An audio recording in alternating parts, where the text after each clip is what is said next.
शुक्लांबरधरं विष्णुं शशिवर्णं चतुर्भुजं प्रसन्नवदनं ध्यायेत् सर्वविघ्नोपशान्तये अगजाननपद्मार्कं गजाननमहार्निशम् अनेकदन्तं भक्तानाम् एकदन्तमुपास्महे। ओं गं गणपते नमः। ओं श्रीमात्रे नमः। ओं శ్రీ గురుభ్యో నమః। మా ఆది ఆస్ట్రాలజీని చూస్తున్నటువంటి మీ అందరికీ, అలాగే ఫారిన్ కంట్రీస్లో కూడా ఉంటూ నా ఆస్ట్రాలజీని చూస్తూ మా వీడియోలు చూస్తూ నన్ను ఎంతగానో ప్రోత్సహిస్తున్నటువంటి మీ అందరికీ పేరు పేరున నా హృదయపూర్వక నమస్కారాలు. అంతేకాదండి, మీకు ఈ వీడియోలు నచ్చితే సబ్స్క్రైబ్ చేయండి, షేర్ చేయండి మీ ఫ్రెండ్స్ సర్కిల్లో, అలాగే నన్ను ఆశీర్వదించండి. ఇప్పుడు మనం ఏప్రిల్ 6వ తారీఖు నుంచి 12వ తారీఖు వరకు కూడా 12 రాశుల వారికి ఎలా ఉండబోతోందో ఇప్పుడు మనం తెలుసుకుందాం. ధనురాశి వారికి ఈ వారం ఫైనాన్షియల్గా ఏమాత్రం ఇబ్బంది పడరు. మీరు ఏమనుకున్న వాటిలో మీరు విజయం సాధిస్తూ ఉంటారు. సెకండ్ హౌస్ లార్డ్ 4th భావంలో కూడా ఉన్నాడు శని. సో ఫారిన్ కంట్రీస్లో వెళ్ళడానికి అవకాశాలు ఎక్కువ ఉన్నాయి మీకు. అంతేకాకుండా మీ కుటుంబంలో వృద్ధి కలగడము, కుటుంబంలో ఆదరణ మీకు ఎక్కువ పెరగడము, ఆభరణ యోగము, చదువులో ఎటువంటి ఆటంకాలు ఉన్నా రాణించడము జరుగుతుందండి. అంతేకాకుండా సింగర్స్ ఎవరైనా ఉంటే మీ దాంట్లో సింగర్స్ కూడా బాగా అవకాశాలు బాగున్నాయి. ఎక్కడికి వెళ్ళినా భోజన వసతులు మీకు వెంటబడి ఉంటాయి. అదృష్టం ఉంటుంది. చక్కటి భోజనం చేస్తే కానీ మీరు వెంటనే పంపించరు బయటికి, అలా ఉంటారు మీరు. కాకపోతే 4th భావంలో శని, 4th భావంలో రాహు మంచివాడు కాదు. 4th భావంలో రాహు ధనాన్ని ఇస్తాడు కానీ అదృష్టాన్ని ఇవ్వడం. 4th భావంలో రాహు విదేశ పర్యటన ఇస్తాడు, కష్టాలతో కూడుకున్న విదేశ పర్యటన ఉంటుంది. 4th భావంలో శని అర్ధాష్టమి శని, అన్ని పనుల్లోనూ ఆటంకాలు కలిగించేస్తూ ఉంటాడు ఆయన. సో 4th భావంలో రవి బుధులు పర్వాలేదు. సో ఏదైనా మేజర్ ప్లానెట్ శని రాహులే కాబట్టి ఆటంకాలు ఎదురవుతూ ఉంటాయండి మీకు. మా తల్లిగారి ప్రేమ విషయంలో కానీ, ఆవిడ ఆరోగ్య విషయంలో కానీ, చదువు విషయంలో కానీ, రైతుల విషయంలో కానీ కొద్దిగా జాగ్రత్తగానే ఉండాలి. అంటే పంటలు పండడం రైతులకి ప్రాబ్లమ్స్ వస్తాయి. 6వ భావంలో రాహు ఏమాత్రం ఇబ్బంది పెట్టండి, చాలా మంచివాడైనా చక్కటి అవకాశాలు ముందంజలో ఉండేటి చేస్తుంటాడు. శత్రు భయం లేకుండా రుణాలు చేసినా వాటి తీర్చే పద్ధతులు ఎలా చేసేట్టు, అలాగే సంపూర్ణ ఆరోగ్యవంతులుగా చేసేట్టుగా ఉంటాడు. మీ మేనమామల్ని చాలా బాగా కలిసి వచ్చేట్టు చేస్తూ ఉంటాడు. ఈ వారం మొత్తం కూడా బుధుడు బాగున్నాడు. సప్తమాధిపతి 4th భావంలో ఉన్నాడు. 4th హౌస్ లార్డ్ బాగున్నాడు. కాబట్టి సప్తమాధిపతి 4th భావంలో ఉన్నా కూడా వాళ్ళు జనరల్గా ఫారిన్ కంట్రీస్ యోగం ఉంటుంది అని అర్థం. సంబంధాలు కూడా మంచి మంచి సంబంధాలు కూడా జరుగుతుంటాయి. అష్టమాధిపతి అష్టమంలో ఉన్నాడు చూడండి ఇక్కడ. అంటే 6వ ఇంట్లోనేమో గురుడు, అష్టమంలోనేమో అష్టమాధిపతి చంద్రుడు కలిసిన కుజుడు. అంటే అష్టమ స్థానంలో కుచంద్రుడు, చంద్రమంగళ యోగము. అంటే మీకు రియల్ ఎస్టేట్ రంగంలో ఉన్న వాళ్ళకి చాలా బాగుంటుంది. ఆయుర్దాయం పెరుగుతుంది, అలాగే ఆయుష్ పెరుగుతుంది. మీ వ్యాపారం కంటే ముఖ్యంగా మీకు శత్రు భయం లేకుండా మీకు ఎప్పుడు కూడా ఫ్రెండ్ సర్కిల్ ఎక్కువ ఉంటారు. ఆరోగ్యప్రదంగా ఉండడానికి అవకాశాలు ఎక్కువ. చాలా బాగుందండి. తలవంతలంపుగా వచ్చే ఆదాయము, తలవంతలంపుగా వచ్చే ఆస్తిపాస్తులు ఉండడానికి అవకాశం ఎక్కువ. ఏదైనా భాగ్యస్థానాధిపతి కూడా రవి బాగున్నాడు. మీ వ్యాపారాభివృద్ధి బాగా దినదిన ప్రవర్ధమానం అవుతుంటుంది. చార్ట్ అకౌంటెన్సీ, కాస్ట్ అకౌంటెన్సీ ఉంటారు, వాళ్ళకి బాగుంటుంది. అలాగే మీరు డాక్టర్స్ వృత్తిలో ఉన్న వాళ్ళకి కూడా మంచి అవకాశాలు ఉన్నాయండి. 10th హౌస్ గవర్నమెంట్ ప్రొఫెషన్లో మీరు బాగా ఉంటారు. 9th హౌస్ లార్డ్ బాగున్నాడు. 9th హౌస్ చెప్తున్నానండి, అద్భుతంగా ఉంది. 10th హౌస్లో చంద్రుడితో కలిసినటువంటి కేతు బలవంతుడు అయిపోతాడు. గురుదృష్టి ఉంది. అంటే బ్యాంకింగ్ రంగంలో ఉన్న వాళ్ళకి, విద్యా సంస్థలో ఉన్న వాళ్ళకి, అలాగే ఆటోమొబైల్ ఇండస్ట్రీస్ వాళ్ళు అందులో పనిచేసే వాళ్ళకి, ఫార్మా రంగము, సిమెంట్ రంగము, కోల్ శని చూస్తాడు కదా. ఈ రంగంలో ఉన్న వాళ్ళందరూ కూడా గవర్నమెంట్ ప్రొఫెషన్లోను, ప్రైవేట్ ఆర్గనైజేషన్లో ఉన్న వాళ్ళందరూ కూడా బాగుంటుంది. ముఖ్యంగా సాఫ్ట్వేర్ రంగ ఉద్యోగస్తులకి చిన్న చిన్న భయం ఉంటుంది శని వలన. భయపడాల్సిన అవసరం లేదు, గురుడు ఉండడం వలన చక్కగా మీరు ఉద్యోగ భద్రత, ఉద్యోగాల్లో ప్రమోషన్స్ అధికంగా ఉండడానికి అవకాశాలు ఎక్కువగా ఉన్నాయి. అలాగే మీ లాభాలు కూడా బాగానే ఉంటాయండి.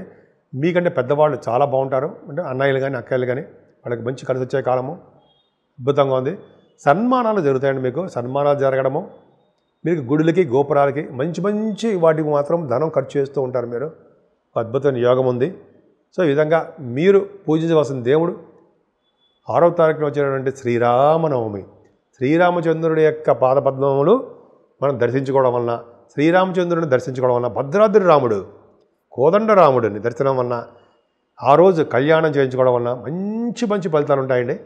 అంతేకాకుండా 12వ తారీఖుని ఒంటిమిట్ట శ్రీరామచంద్రుని మనం కొలవబోతున్నాం. కళ్యాణం జరగబోతుంది. అదే రోజు పౌర్ణమి కూడా. సో ఇన్ని మంచి రోజులు వారంలో చాలా బాగున్నాయి.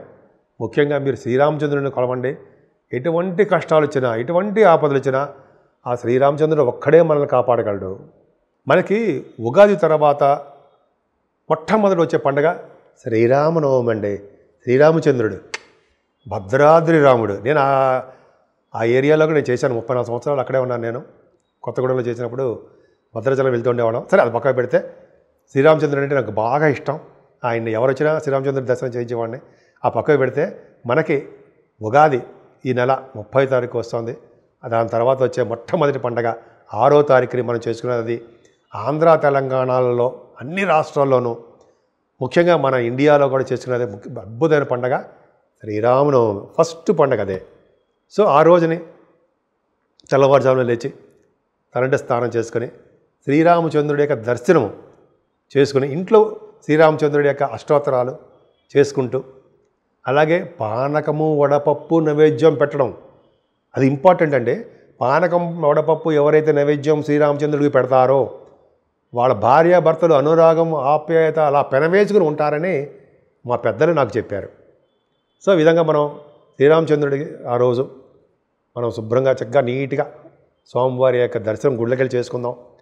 12 గంటలకి మంచి ముహూర్తం అభిజిత్ లగ్నంలో మనకి కళ్యాణం జరుగుతుంది కదా, ఆ రోజు కళ్యాణం కూడా చూద్దాం.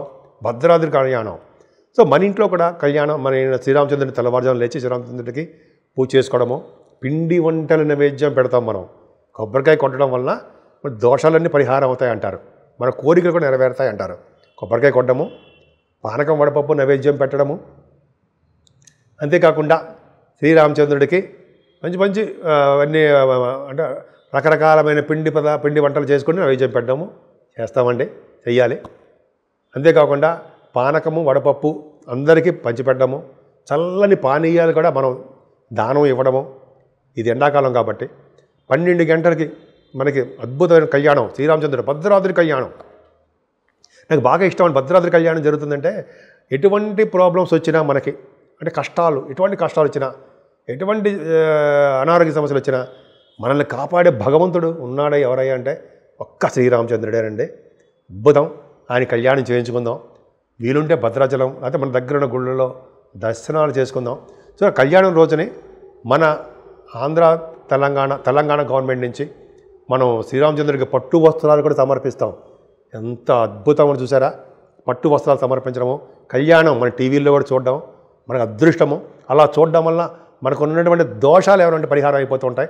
అమ్మవారి యొక్క సీతమ్మవారు దర్శనం చేసుకుంటూ ఉంటాం కాబట్టి శ్రీరామచంద్రుడి యొక్క పట్టాభిషేకం కూడా జరుగుతుంది అదే రోజు, తర్వాత రోజు అలా చేసుకుంటూ ఉంటాం.